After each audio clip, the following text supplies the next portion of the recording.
Thank you so much for joining us. Happy to be with you, Nicolle. Thank you for having me. So we have been talking about the letter signed by more than 2,000 former Justice Department officials of both political parties calling on Attorney General Barr to resign. Do you join their calls for his resignation? Absolutely, positively. This has been the greatest abuse of power I have ever seen at the hands of this president, who has no sense of decency or understanding of the Constitution. And Barr's facilitating it is beyond my comprehension. I've been around a long time, used to chair the Judiciary Committee for years. No president has ever intimidated a attorney general into abusing power as much as this man has. It's disgusting. I had your experience chairing the Judiciary Committee in mind when I thought that I would love your thoughts about whether what you've witnessed has forced you to put together what you would do as president. Do you have candidates in mind to serve as your Attorney General to try to put this department back together? Yes, I can think of at least 3 off the top of my head, and including women. And look, we have the hardest part the next president's going to have to. No, because it'd be a bit presumptuous of me now. I don't even have the nomination yet, and I'll get criticized for doing it. But I've thought a lot about this, an awful lot about this, because, you know, we have I really believe, Nicolle, our democracy is at risk. 4 more years of this guy, our democracy is at risk.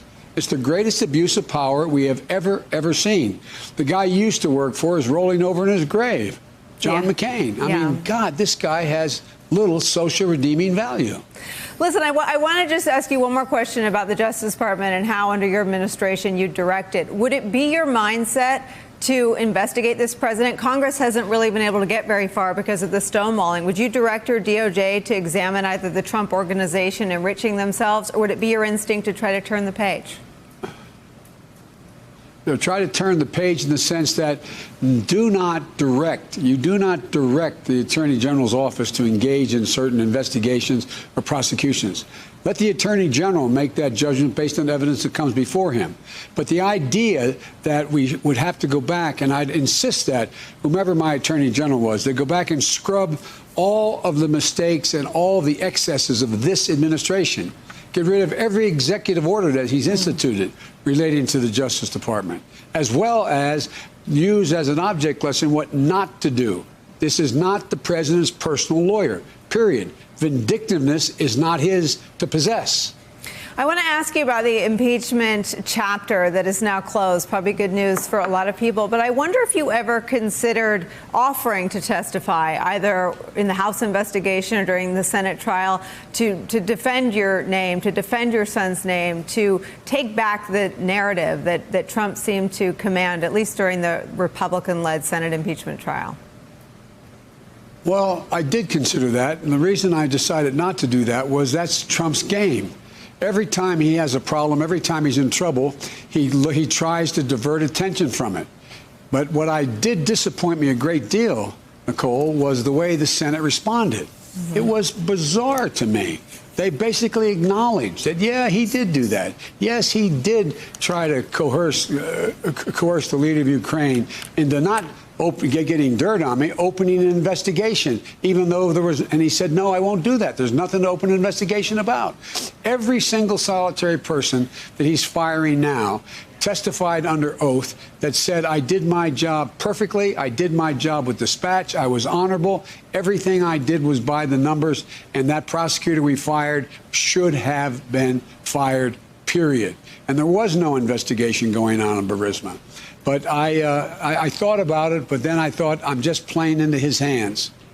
I want to ask you about someone you already mentioned, John McCain, and I just want to dispense with any sort of punditry this way. New Hampshire was must-win for him in 2008, the way South Carolina, I'm sure, is viewed by your supporters as must-win for you. I want to ask you what happens next. If you win South Carolina, are you ready to take on Bernie Sanders' edge in online fundraising and social media activity? Are you ready to take on Mike Bloomberg's money in the Super Tuesday states, should you win in South Carolina?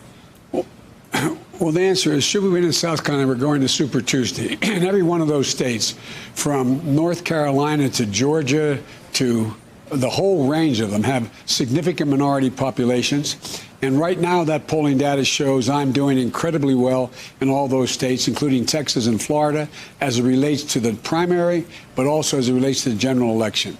With regard to Michael Bloomberg with $62 billion can buy every ad he wants, but he can't, in fact, wipe away his record on everything from dealing with stop and frisk to his foreign policy assertions and the like. And, I'm looking forward to debating Michael Bloomberg. I mean, this is the guy that talked about Obamacare being a disaster and about how he wouldn't support our administration in 2008 and so on and so forth. So there's a lot to discuss with Michael in terms of issues, and I'm looking forward to getting through these two. I'm here in Nevada, then South Carolina, and then moving on to the meat of the contest. Only less than 1% of the delegates have been picked so far. I think I hear you placing a lot of importance on your support among African-American voters and Latino voters. Are you prepared to make sharper contrasts with the candidates in the field on issues that matter to them? Yes, I am. Yes, I am. And that's beginning to already take place here in Nevada. Michael's not even, the former Mayor Bloomberg is not even in the caucus here. He's not involved. He's not running in South Carolina either, although he will get to be on the stage and in terms of the debate. We have significant differences, he and I, on the criminal justice system. We have significant differences on foreign policy assertions he's made. We have significant differences on health care. And with regard to Bernie, the differences are pretty stark. With regard to health care, which is the most important decision in these states as well as up to now, is I'm going to start to draw the contrast here. Bernie acknowledges that he doesn't even know how much his program's going to cost. It's going to be well over $30 trillion. He said, we'll all find out. How do you ever pass anything in the United States Congress when the Democrats who know about it, from Nancy Pelosi to the majority of Democrats in the House, already say they, in fact, do not support Medicare for all, his proposal, number one. Number two, the next nominee is going to have to be able to go and not only beat Trump, they're going to have to be in a position to bring along a Democratic Senate. And who is going to help the most in electing a Democratic senator in South Carolina, in North Carolina, Georgia, Pennsylvania, across the board? And most of that data demonstrates that I'm the biggest supporter that they want involved in all those frontline states. I went out to 24 states, Nicolle, campaigned for over 65 candidates. They all invited me in. They were deep purple states. We won back 41 votes, and those frontline folks have come to me and endorsed me, a significant number of them. So I think we're just getting started here. And the contrast, I didn't expect the campaign, quite frankly, the Democrats to be to be this negative, and I've tried not to do that, tried not to respond, but I don't think I can be silent anymore. Let me ask you something about your viability. Bloomberg's reason for existing as a candidate in the Democratic primary seems to have one variable, and it's your viability. What do you think the fact that he's close to being able to be on the debate stage, which you said you welcome, which is interesting and nice to hear, having everyone on one stage would certainly be a good thing for the voters. But what do you think his rise in the polls says about your standing inside the Democratic Party? Well, he's still way behind me, but the point is that what it says is when you're able to spend $3 billion, when you're able to spend $1 billion, already spent $300 million, it can get your name recognition up, but it can't erase your record.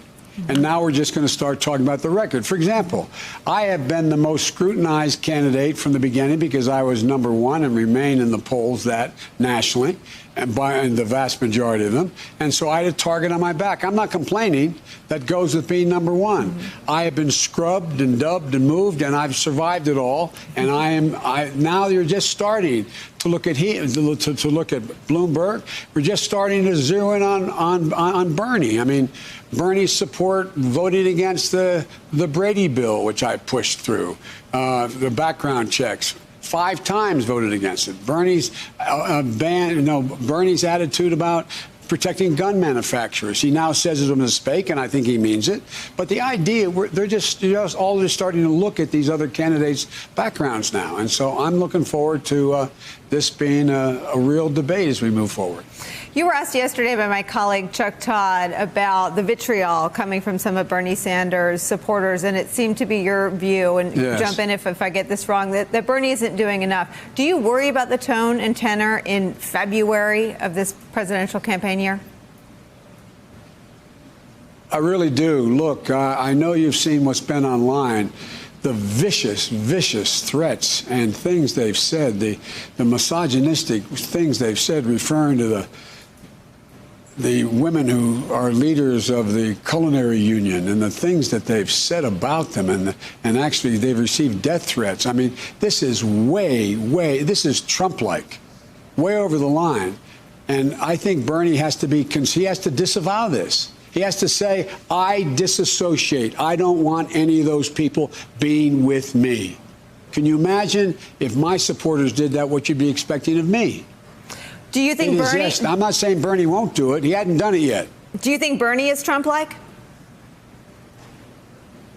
No, I think unless you speak up and take on this vitriol. I mean, it is ugly. I can't even use the words they used in the go on, check on, Now, I know the websites out there. But I ask you because there was a days-long scandal with Donald Trump when he refused to do just this. And in Donald Trump's case, it was very different. It was far worse. It was support from white nationalists. But he refused to disavow. He refused to disavow. I'm asking if you think Bernie Sanders is acting Trump-like in his refusal to disavow people that may be unsavory but that are very enthusiastic about him.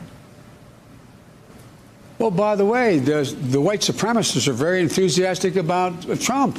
Right. It's not whether they're enthusiastic about him, it's the things they do. This reluctance to disavow, is it something that in Bernie Sanders worries you? It's something that worries me about being able to unify this country. Again, can you imagine if any of my supporters did that, my not condemning them and saying I don't want their support? I agree with you. I want to ask you one question based on my PTSD as a former Republican from watching the 2016 Republican primary. A lot of us bemoan the fact that there was Trump and he had his support and it was enthusiastic. And then the non-Trump vote was split between my former boss, Jeb Bush, between Marco Rubio, between Ted Cruz and others. Do you have any concerns that just structurally this primary is shaping up similar to the 2016 Republican primary where you and maybe Bloomberg and maybe Mayor Pete and Amy Klobuchar are splitting up the non-Bernie vote?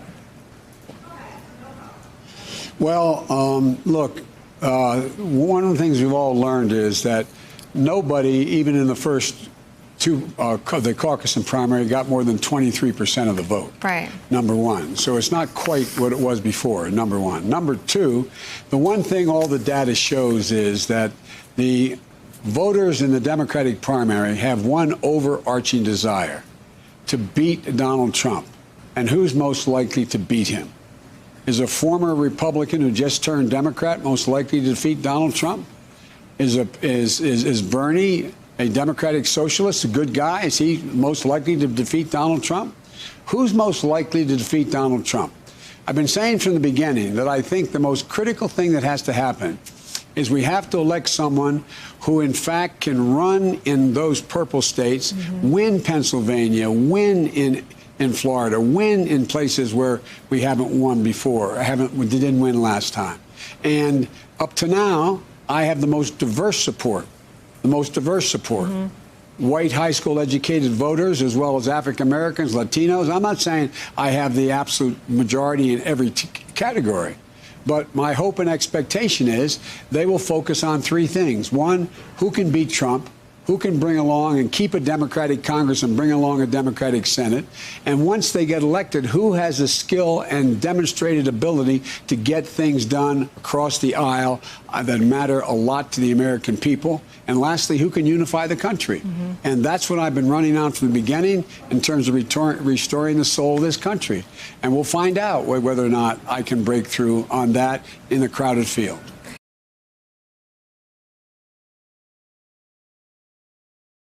Hey there, I'm Chris Hayes from MSNBC. Thanks for watching MSNBC on YouTube. If you want to keep up to date with the videos we're putting out, you can click subscribe just below me or click over on this list to see lots of other great videos.